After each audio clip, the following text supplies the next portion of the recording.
చెప్పు తీసుకొడతాను ఒక్కొక్క వైసీపీ నా కొడుకుని చెప్తాను.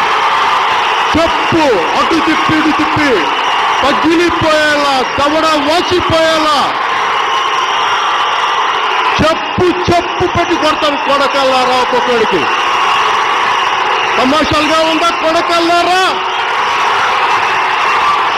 ఇంకొకసారి ప్యాకేజీ గీకేజీ అంటే చెప్పు తీసుకొని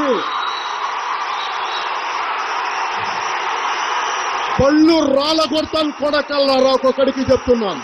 అరే ఎదవల్లారా, సన్నాసుల్లారా, చవటల్లారా, దద్దమ్మల్లారా, నా సహనం రా ఇంతకాలం మిమ్మల్ని రక్షించింది నా సహనం. ఏరా వైసీపీ గోండాగాళ్ళారా, మీ దగ్గర క్రిమినల్స్ ఉన్నారా, మీ దగ్గర రౌడీలు ఉన్నారా, మీ దగ్గర గుండాలు ఉన్నారా, మీ దగ్గర వంట చేత వస్తాం మెడ పిసికి తొక్కి కింద నొక్కేస్తాం.